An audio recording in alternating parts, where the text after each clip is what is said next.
Welcome back to another episode of Not Being Funny with me, Emily Moores. This week, we're going to be talking all about the power of women with a glass of wine. And I mean by that, like, the girls getting together and, like, how empowering it is when just a group of women get together with a glass of wine. And if you don't drink, I don't know, a glass of Diet Coke, or just when the women get together and just have a big, massive, inspirational chat. And all of us girls, we all know them type of nights where, I don't know, you've all been going for a bit, you've got, or even if you've not, but you've got things you wanting to do and things going on in your life, and all you need is a girly catch up to just put the world to rights. That's the saying, isn't it? Put the world to rights.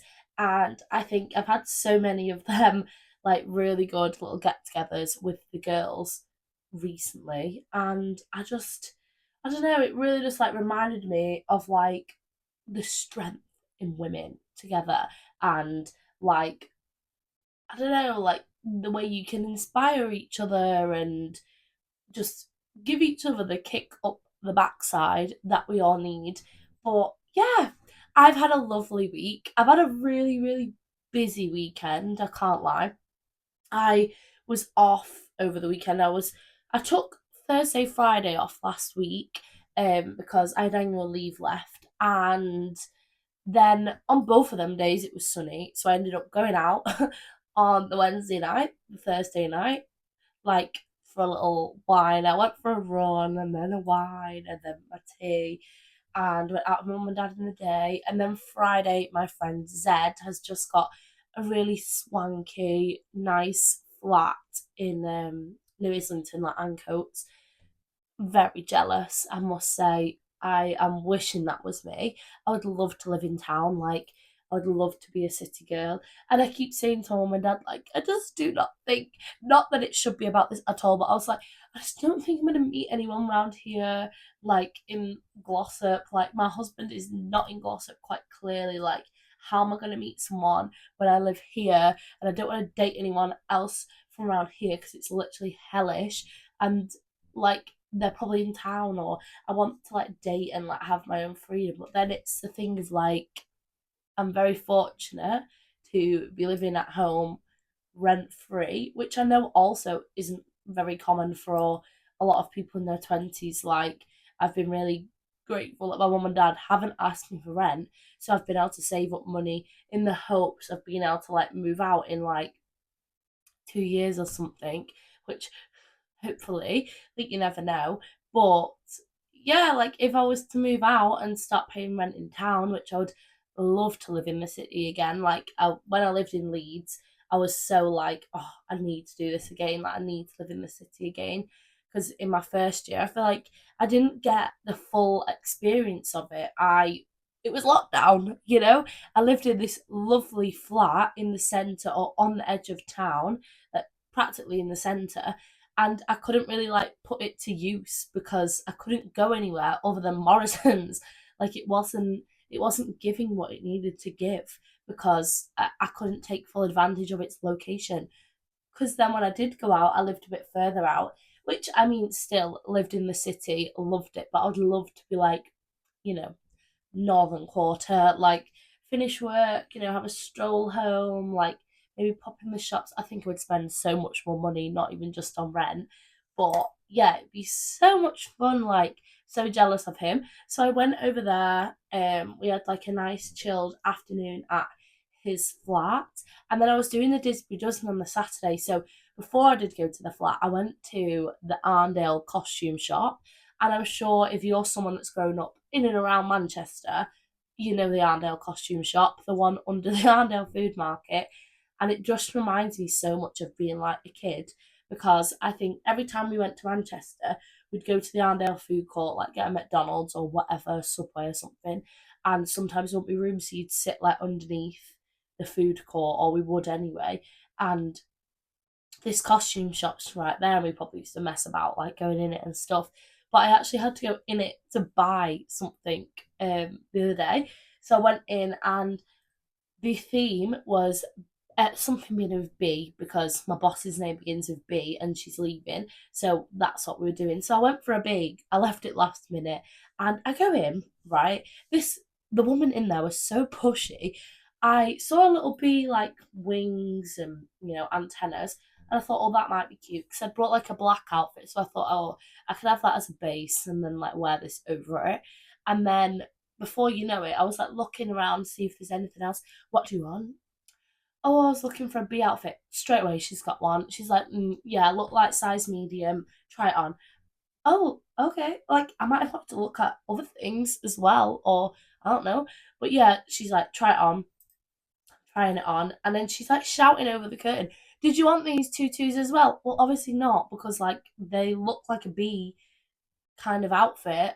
I'm trying on a bee. Like, no, I don't. It's fine. And then she's like, do you like that one? Do you want to buy it? Yeah, maybe.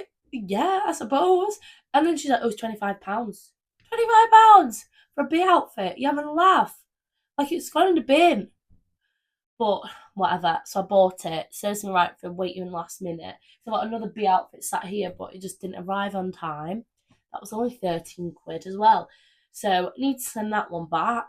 Then went back to Zed's, had a nice afternoon. That's where I was at, having my chilled afternoon. And then we went out for some tea in the Northern Court. We went to somewhere called Northern Monk. I've never been there before, but it was really nice. We got all like fried chicken stuff, a bit of a burger to share, and then chips. We didn't need the burger. The fried chicken, like the 12 chicken bites and whatever chips we got, would have been absolutely fine with nothing else. And then we went out. We were out in Gay Village. We went to Via. That was a really nice night. I've not been out in Gay Village in a long time. I did go over Christmas, but not like fully for a night out. But it was really fun. Had a proper good dance. Then we went back to Zed, stayed over there, and in the morning was like, right, get ready for the Disney Dozen. So I did. I was meeting my boss around like 12. Yeah, met her at her house at like 12:30. Went there while she got ready, and then we got an Uber to Didsbury, and it was really nice. I've never done the Didsbury Dozen, and I've never really been to Didsbury, to be honest, since being a kid, and it's like a bit morbid, really. I feel like we only used to go to Didsbury because my great nana and my great granddad were like from they used to live near there, so they were buried there. That's what I mean, morbid. But yeah, they're buried there. So whenever we used to like see their grave when I was younger, we used to go to the Weatherspoons in Didsbury and then go to the graveyard there. So that's all I've done. I've just been to the graveyard at the Weatherspoons in Didsbury like many of times, but never been out in like Didsbury Village or anything in that area. So we get there. I'm dressed as a bee. My boss is dressed as Belle, and then we're like, oh, no one's dressed up. No one's dressed up at this pub. So then we go in. Luckily, one of the other guys from our work is there dressed as a butcher. And then by the time we've gone out and we had to sit outside, it was a bit chilly, but it was busy. So we sat outside and it was packed. And then by that time, everyone had kind of arrived and everyone all in the area was like dressed up. I feel like we got there quite early at like 1. So it was picking up around, 1:30, 2.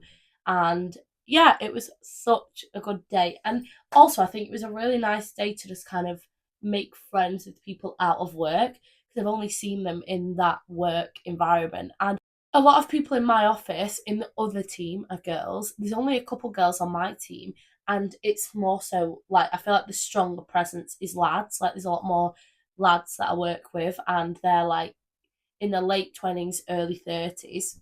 So I don't know. It was nice to like have a drink with them and make friends and you know break the ice a little bit because as I'm a chatterbox, but I think in certain situations I can be quite shy, and maybe at work I'm a little bit shy, like not properly shy. Like if I'm involved in a conversation, definitely I'll be chatty and everything, but I do think overall I'm a lot quieter at work than I would be say with my friends, or where you would be. You are more comfortable when you're with your friends and stuff like that, or Yeah, I feel like everywhere I've worked, I've been slightly quieter, apart from Benugo because it was such a small team, and I worked with like my best friends, so very chatty.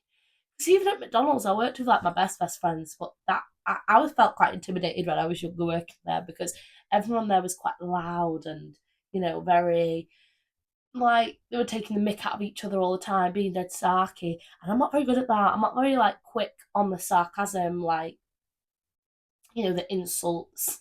I don't like being insulted that much. So, and they were all very like very bit nasty to each other, which obviously they found it funny. But I was like, oh, don't do it to me because I don't know you. Like, don't start take the mick out of me, or maybe do it, but then I don't know what to say back. I'm just like,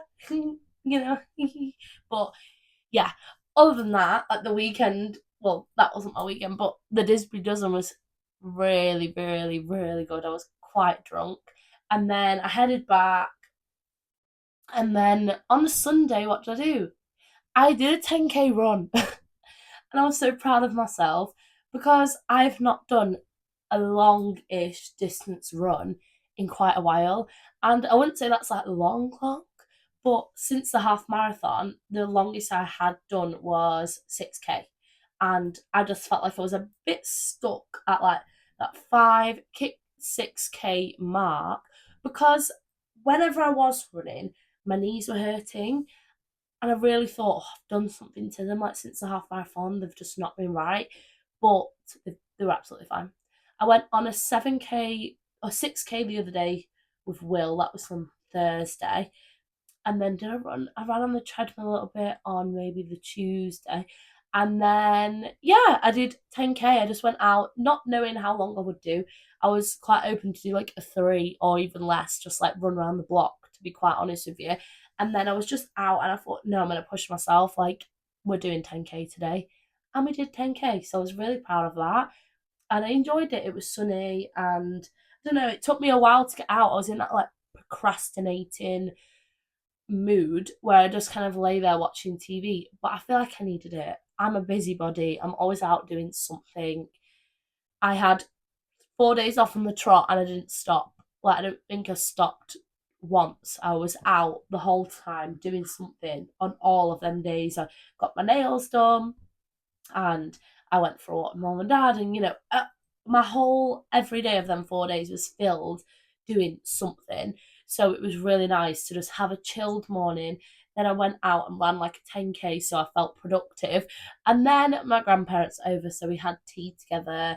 My mum made like a brownie. It was dead nice, to be honest. We just had a nice tea and then chilled. And I watched the Harry Styles one night only. Oh, that's what I should have been doing on the Friday night.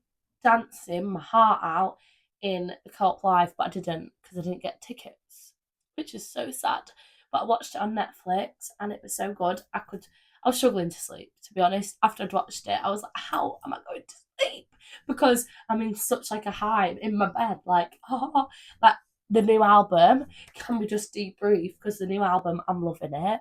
Like, I'm really loving it. And don't get me wrong, it's not as like your party as Harry's House. But the more I've listened to it, I was running to it the other day and I thought, I love this. Stand out to me, I love American Girls. I just love like the groove of it. Coming Up Roses kind of makes me want to cry a bit. I really like it though. What else? Pop, Ready Steady Go. I like Taste Back. I like Carla's song. I like all of them. Obviously, sorry, I forgot to mention Aperture. Love Aperture. I know I'm kind of forgetting that's on the album because it's been out for a couple of weeks. Love Aperture. It's such a good like bop, like dancing around the kitchen to it. But yeah, I was making my breakfast on morning. Oh, that was on Friday morning. No, Sunday morning, and I was absolutely dancing in the kitchen to Aperture and Harry's new album, and so good because I was thinking I'll have my breakfast and watch it, but I didn't realise it came out at night. So I watched it in bed and yeah, the jealousy. The jealousy is real. I wish I was there. But, oh well. Hi Watson, and I will be there in June and I will be able to dance my little heart out in Wembley Stadium. And I've never been in Wembley Stadium before. So I'm really excited to go see Harry there. which will be good. Just to go to London again. I've not been to London in years, to be honest. I think I must have gone. I went in like a little cluster for. I went like quite back to back. I took my ex boyfriend for his 21st birthday, which sounds wild because like now I'm 24, you know. And at the time, how old was I? I was eight. I was 18. I was 18 at the time when I met him. Took him to London for his birthday, for his 21st birthday, and then I went with my mum and dad, and then I went with my best friend, all in the space of like 6 to 8 months. And it was because we couldn't go abroad anywhere, so we just went to London, and it was sunny, and it was really, really nice. But yeah, anyway, let's get on to today's topic. So, I wanted to just talk about, and I feel like it's a bit like a novelty topic, but I think many, many, many women will be able to relate to that feeling of coming together with your girls to have a glass of wine and the power you feel when you've got that slim stem in your hand and you've got your little glass of, I don't know, whatever you drink. I'm a mix. I like a Pinot, I like a rose Pinot, I like a red. I don't know what red I like. I like a jammy red, but any. And I'm sat there with the girls and we're like, yeah. Oh my god, so true. Yes, definitely. You're all like in that mood of just like spurring each other on. You're like putting the world to absolute rights and you're just airing everything that's been going on in the last few weeks. And yeah, I feel like that is such like a powerful thing when women get together and you just maybe have been feeling like you're slacking on something, you feel a bit lost with something, maybe you're having relationship troubles, maybe you're having friendship troubles, maybe you're having career troubles, family troubles, I don't know what. You're just feeling a bit stuck in life with something. You come together, whether it be at someone's house, in someone's bedroom, or you just got a little table at a little bar or pub and you say, I'll have a large glass of Pinot, please, with ice. And the debrief starts. But I feel like when the conversation really kicks in is when that second glass, you have the first sip of the second glass, and we're there, not being funny girls, I'm not being funny girls, and you're just bouncing off each other. But I just think it's so nice. And I feel like what really, really made me recognize this was a couple months back now, probably just before I started my job. Me and four of the girls, we went out for a wine and we were just sat there and we kind of all had stuff going on. I was speaking about like for ages I really, really wanted this job and I just found out I got it. So I was feeling like really thank God. Like and they're really giving it me like all this power talk of like Emily, you're gonna be great, like you're gonna be smash it, how exciting, like you've manifested this for ages. But then at the same time you might come with a bit of like relationship troubles, which I probably was. I was probably coming there to be like about something with my breakup that happened a bloody year ago, you know. And then my other friend, she was really wanting to move places. She was wanting to move house because she was sharing with someone and she wanted a place on her own and she wanted to change her job and she just started dating someone. So she brought all that to the table and we're there being like, right, how are we going to do this? We need to get you to move house. Like, we're going to look here. You need to start looking at this. You need to start looking at that. But you need to like apply for all these jobs and everything. You know, really empowering. And then my other friend, she was having troubles with her boss. And then you dissecting all of that. Well, she must be jealous of younger women, you know, that sort of energy and just being like, stand up to your boss, say this, say that. But then the most like influential thing that happened at that table was my friend was sat there. She doesn't know whether she's that happy in a job, but she likes it. She wants to do a similar ish job.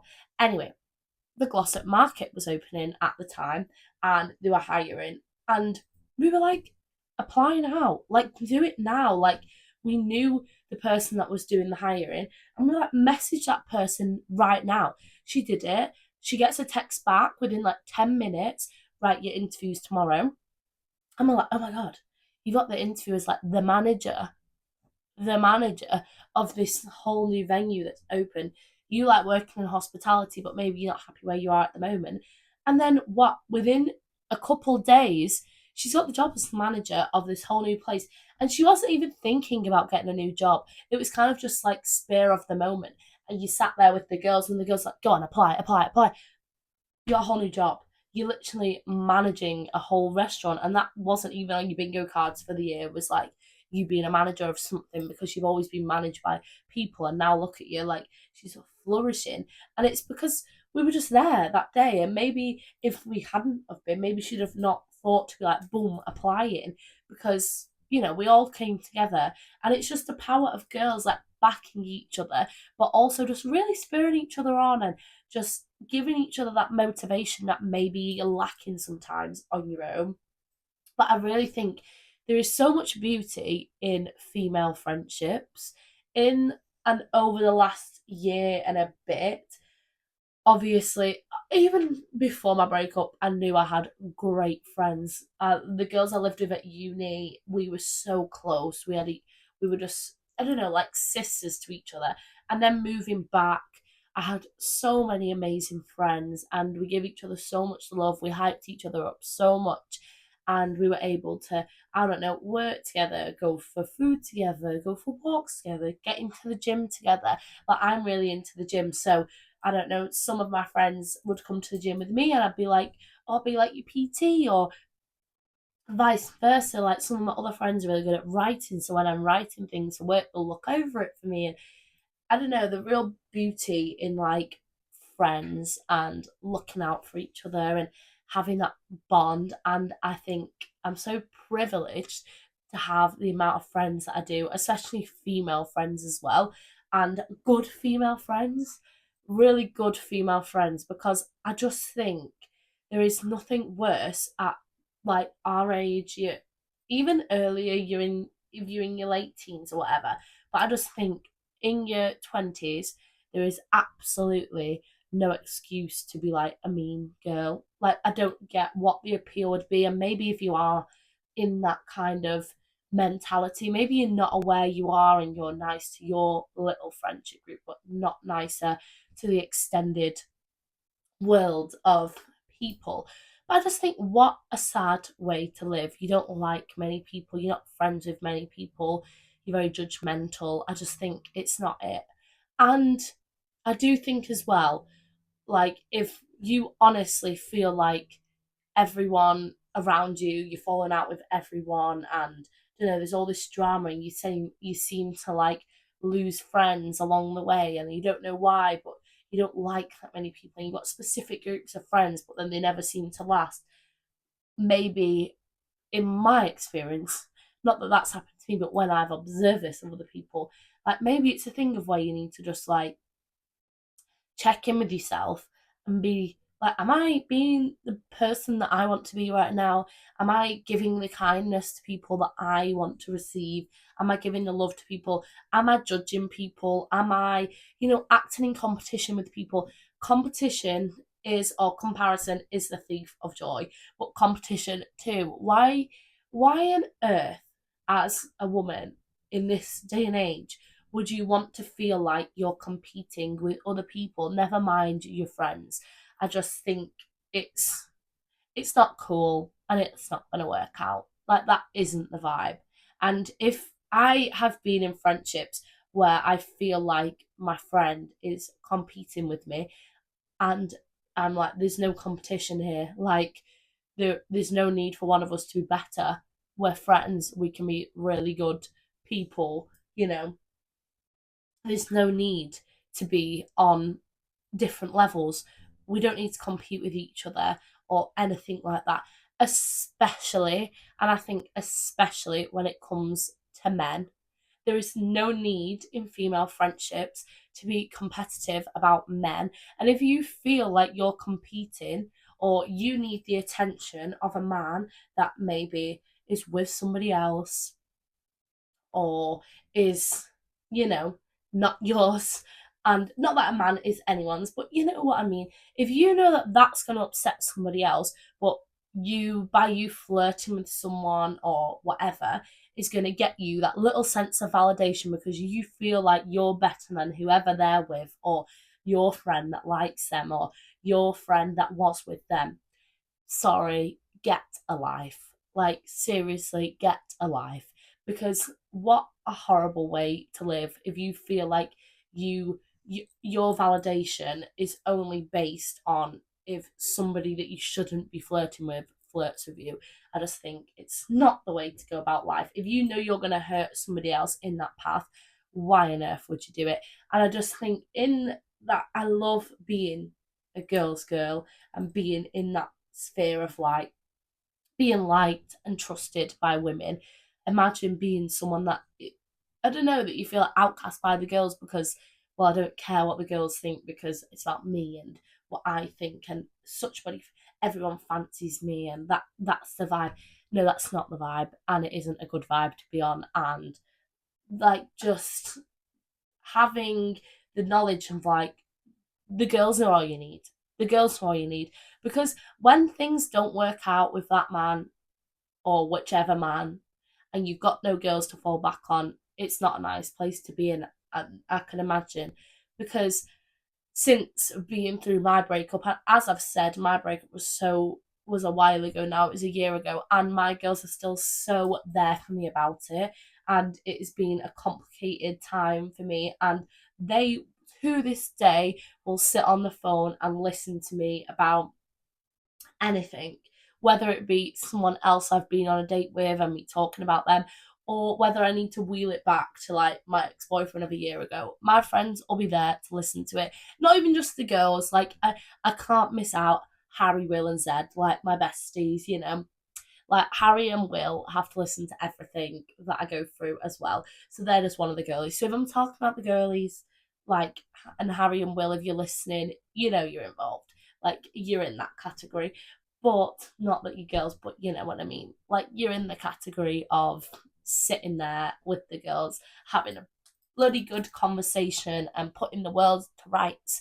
But yeah, I know with any of my friends, they're just so there for me. We trust each other 100%.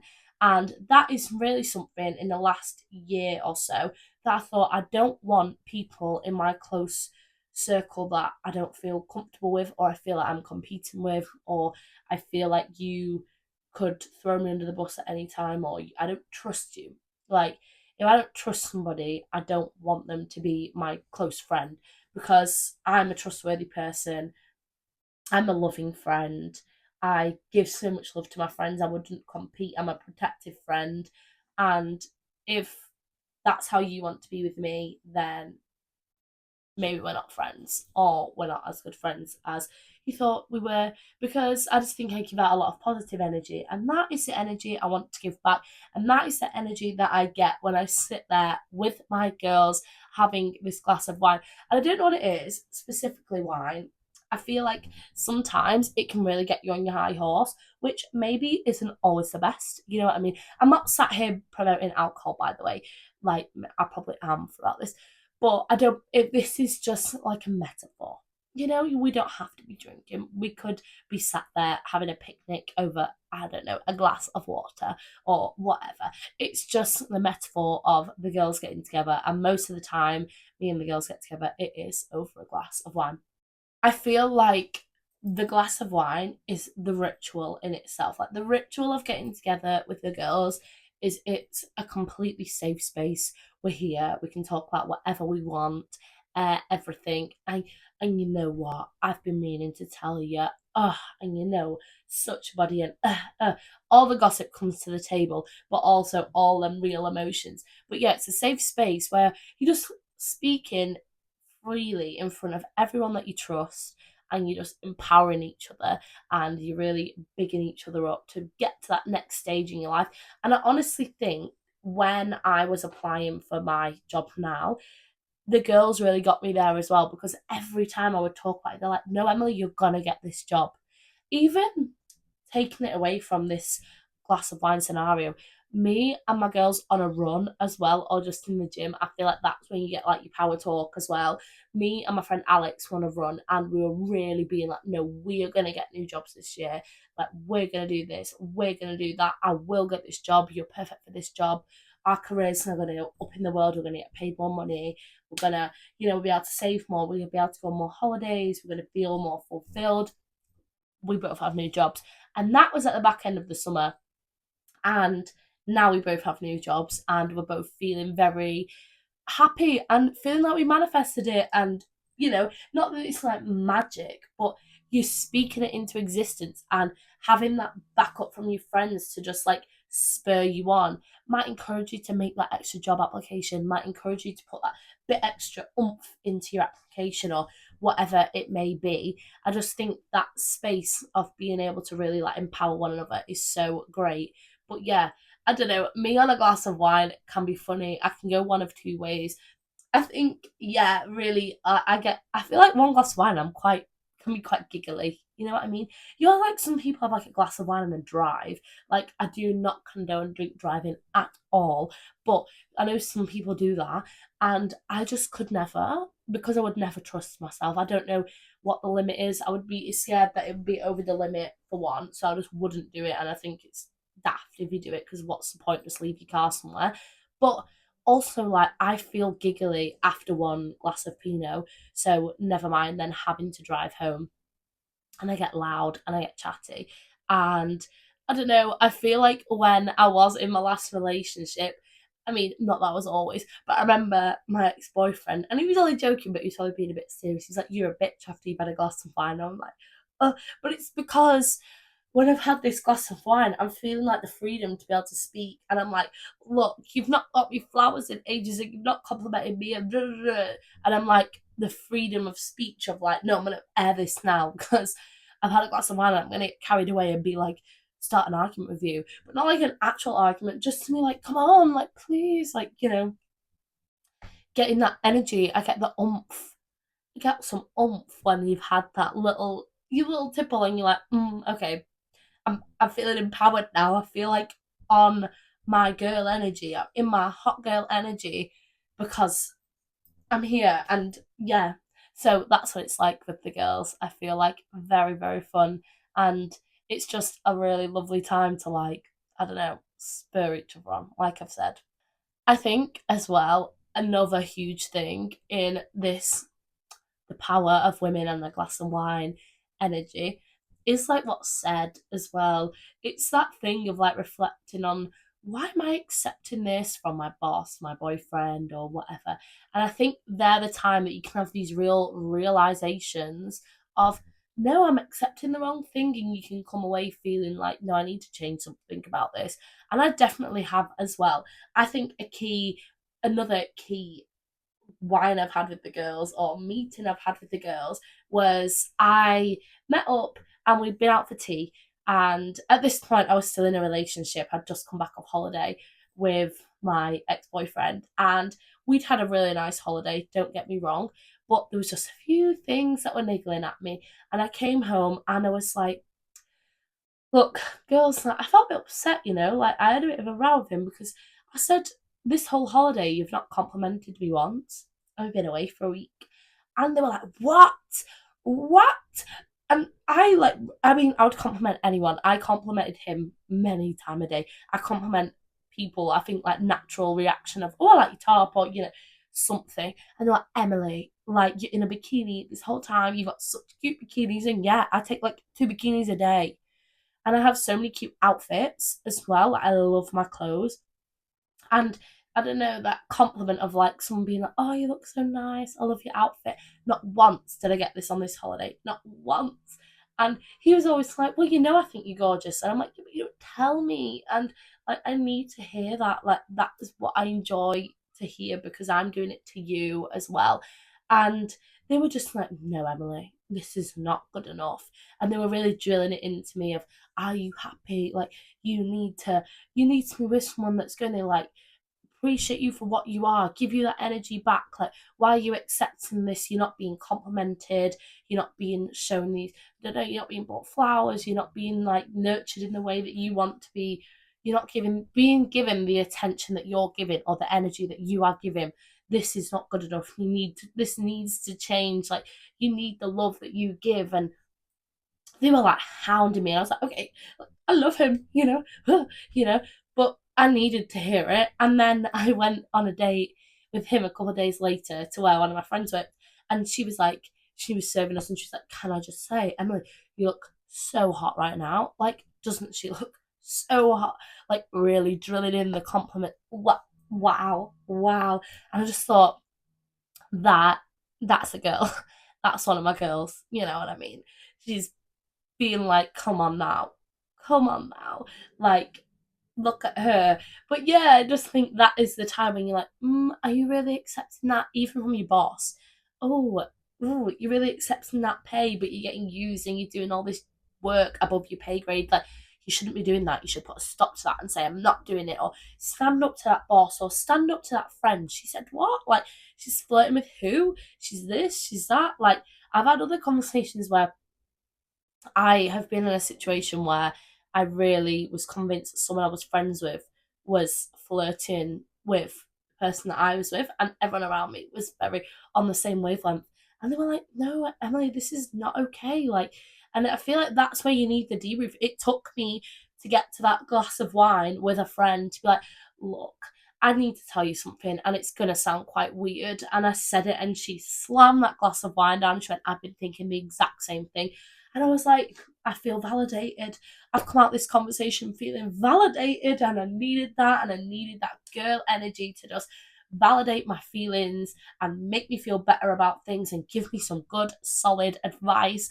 And yeah, maybe you'd think the sound advice comes from when you're sober and you're thinking logically. No, I think it comes from when you just get together and you need that like inspiration. And me and my friends, me and my two best friends, that I feel like we've been best friends for so many years, me, Liv, and Kaylee, but we have all been on our different paths. Liv moved to Sheffield, I moved to Leeds, then Liv went to Australia, I went to Asia. We came back, we've all got jobs. Liv's now living in Doncaster. Kaylee stayed in Manchester, but then we've all like been like missing each other. So then Kaylee's kind of made new friends, and then so have I, and then so has Liv. But we're all still best friends, and we're still in a big group together. But we have our like close knit friends, and we kind of do things with them a bit more. And then we were like, what are we doing? Because last Christmas, not the Christmas was gone, the Christmas before, we'd all just gone through a breakup and we got together and it was the best thing ever. It was a lot of crying, a lot of drunk, might have ended in weird ways. But yeah, it was really good. And we just booked a spa weekend together at the end of this month. And I think it's going to be amazing. Just to be like in our little hotel robes. I don't even care if we go out, even if we go to tea in our hotel robes and we're just sat there having a little drink, having our massages, and just putting the world to rights, just having a real good chat together and catching up and like letting each other know where we're at in our lives, and yeah, just like really giving each other the love that we need. And I just think for me it's so important never ever to lose them really good female friendships, because they are the things that will get you through, and they're the people that are there for you at all times and will always be there to support you, are the girls. Because boys come and go, but the girls stay forever and your friends stay, and they are the people. And my sister as well, like my sister's in the girls, you know what I mean? Like my sister's one of my best friends, or she is my best friend, and my mum and my grandma, and get us together and we're all like boom, like we're on the wavelength, and it's just so good. But yeah, that is something I never ever want to lose. No matter where I'm at in life, no matter what job I've got, no matter what relationship I'm in, I don't want to lose my girls, because I think without them it would be hard. And I do not envy people that do not have girlfriends. And I get it if you've moved somewhere or whatever, or you struggle to make friends, or unfortunately, like your friends weren't very nice or whatever. But reach out to some girls that maybe you used to be friends with and try build them bridges and be. But my best advice at being a girl's girlfriend is like just being invested and losing that competition. If you have the slightest inkling that you get validation from somebody else being someone else's downfall, or competing with someone over a boy, or over work or whatever, it's not worth it, because them things don't last forever. Boys come and go, jobs come and go, your friends don't, they stay forever. And if you lose your friends, I just think that is a sad position to be in, because I don't know what I would do about my friends. My friends are the best people in the world. I love them so much. But yeah, I feel like any conversation like that, I really come away with a whole new lease of life. I feel so motivated. I feel like I've got this new energy to bring to whatever I'm doing at that time, whether it be my acting as well. They really spur me on with that. Even this, my podcast that I constantly say how inconsistent I am with, they are my biggest fans. They'll share it, they'll always comment on it, they always speak to me about it. They'll speak to me about my acting, anything I'm doing, my running. My one of my best friends has started a run club, and I help with that, and we love doing that together, and it's so good. And I was like, just push it on people, just push it on them girls, because everyone should be going. Support your friends, even if you can't run properly, bloody walk at the back. Like, your friend has been trying for a year to make a running club. What do you mean you've not been to it yet? Like, come on. Like, you don't have to run, you don't have to be good. Like, just give that energy to your friend and whatever they're doing. And if your friend's doing social media and you think it's slightly cringe if you did that or whatever, just, your friend doesn't care, so just support them and book that girl's holiday and go for that girl meal, go for that catch up, arrange that catch up. Me and my other friend that I grew up with, Megan, like, we barely see each other. We see each other like every now and then, because we live in different areas, but we've made it now that every time we see each other, we have to arrange the next meet up, because we miss each other. And before you know it, it's been like a year, and that's ridiculous. That is too long. But yeah. Anyway, I'm going to end this episode here. I hope you all have a lovely week, and I hope this weekend is filled with many glasses of wine with the girls, having some real inspirational chats. And if you're feeling a bit down in the dumps, arrange that little meet up with your friends. And I'm like joking up the glass of wine, you don't need the glass of wine, but meet up with your friends and just have that real girl time, and, like, I don't know, spur each other on. And if you are feeling like you don't have many friends at the moment, and you've moved to a new place or whatever, and you don't know many people, like, if you're from Mount Glossop, maybe text me and meet my friends. Or, I don't know, like, if you live in Manchester or whatever city, go on Instagram and go find one of them pages that's like girls that walk, or girls that this, or girls that that. And there'll be some girl group where people want to make friends, and there'll be a nice group of people, I swear to God. Just do it. And you never know who you're going to meet. Yeah. Have a lovely week. Bye, guys.